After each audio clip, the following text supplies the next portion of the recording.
I'm very pleased to share with all of some points that I hope will be useful in your professional practice regarding a somewhat controversial topic, which is the surgical management of endometriosis in patients with infertility.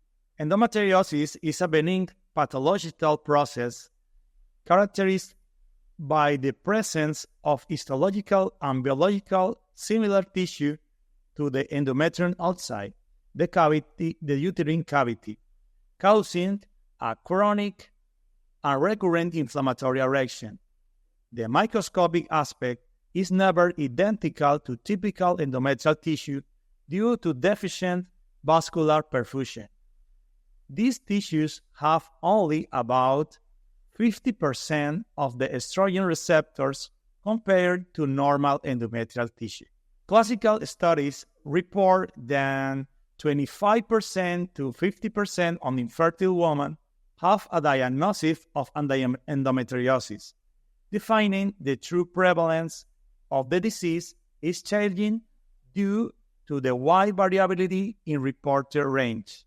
Among patients undergoing tubal sterilization and prevalence of 1 to 7% in one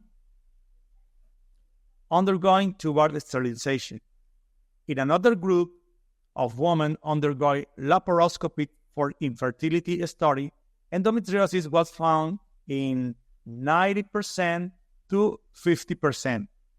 In patients with chronic pelvic pain, the prevalence is between 30% to 80%, with a 6 to 8 times more likelihood of diagnosis in women with infertility. Several theories aim to explain the pathophysiology of endometriosis, but it is currently accepted that multiple mechanisms converge.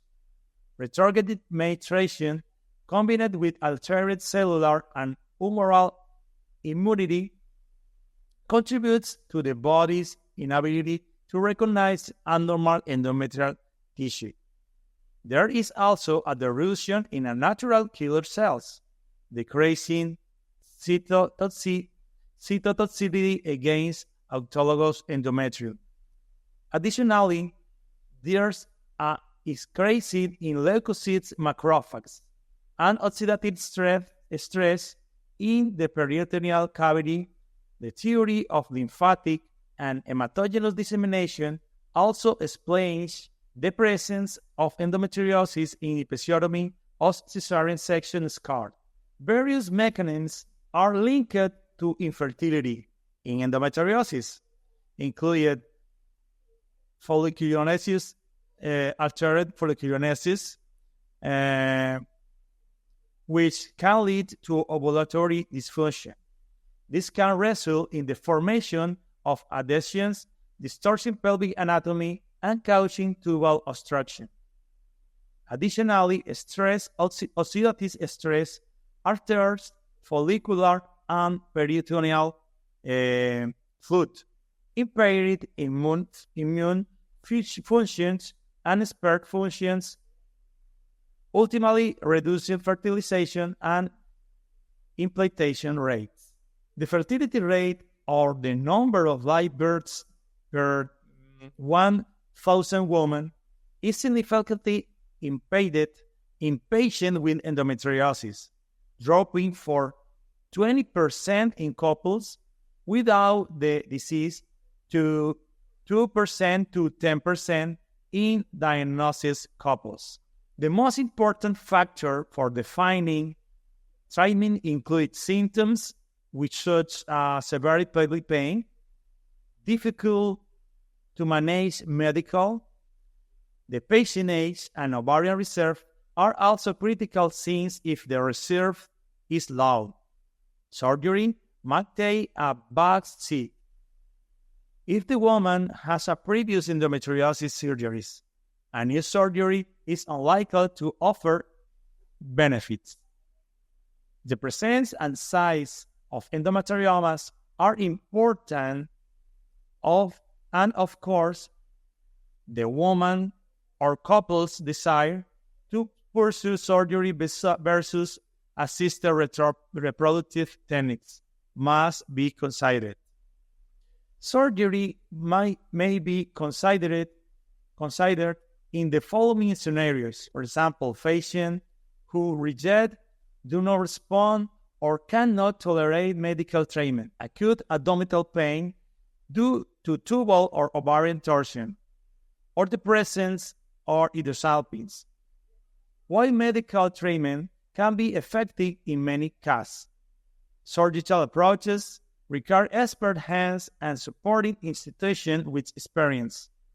Patients with a diagnosis of deep endometriosis associated with bowel obstruction or genitourinary and renal lesion and other candidates for surgery. In surgery is effective in increasing the probability of natural pregnancy, a recent Cochrane review, including 3 RCTs on peritoneal endometriosis surgeries, reported that operative laparoscopy increases the intrauterine pregnancy rate compared to diagnostic laparoscopy. It is important to clarify that these studies describe as SRM stage and 2 peritoneal endometriosis. Another meta-analysis by Hodgson showed that pregnancy rates significantly increased after surgical laparoscopy compared to placebo. One of the most controversial points is the decision to operate on patients with ovarian endometriomas. According to Alborsi and colleagues, the combined results of 8 studies showed a pregnancy rate to 43% after endometrioma surgery, and this was not significantly different for other treatments, such as combined surgery with RRT alone, or aspiration sclerotherapy plus RRT. A recent comparative study reported similar pregnancy rates after laparoscopic cystectomy, 72%, or vaporization or 6 using CU dose fiber laser, 74%. However, spontaneous pregnancy rates were higher after cystectomy, 55% versus 35%. Classical studies report that 25% to 50% of infertile women have a diagnosis to endometriosis. Defining the true prevalence of the disease is changing due to the wide variability in reported ranges. Among patients undergoing tubal sterilization, a prevalence of 1 to 7% were found. In another group of women undergoing laparoscopy for infertility studies, endometriosis was found in 9% to 50%. In patients with chronic pelvic pain, the prevalence is between 30% to 80%, with a 6 to 8 times higher likelihood of diagnosis in women with infertility. A recent meta-analysis by Casals and colleagues for the Clinic of Barcelona, including 12 studies, although no controlled, evaluated the impact of surgery before IVF. This analysis shows that the pregnancy rate per cycle is significantly higher when surgery is performed prior to IVF compared to no surgery. In other meta-view, it shows that the live birth is higher in patients who undergo surgery prior to IVF. And as we all know, something deep endometriosis surgery can be incomplete due to complications and technical difficulties. This table shows that in this case, there is also a benefit from doing the surgery, but again, I reiterate that prospective control studies were not included. which would give a lot greater reliability in making these types of decisions. Who requires RRT after surgery? But which patient deserves RRT after surgery? The answer depends on the surgical findings and the objective evaluation of all the associated factors that I mentioned above. For this, indicators have been developed, such as the already validated endometriosis fertility index by many studies that helps us predict pregnancy rates without the need for RRT. I recommend the use of tools to help predict the probability of pregnancy. The EFI, Endometrial Fertility Index, is a simple, robust, and validated clinical tool that predicts pregnancy probability for patients after surgical study of endometriosis.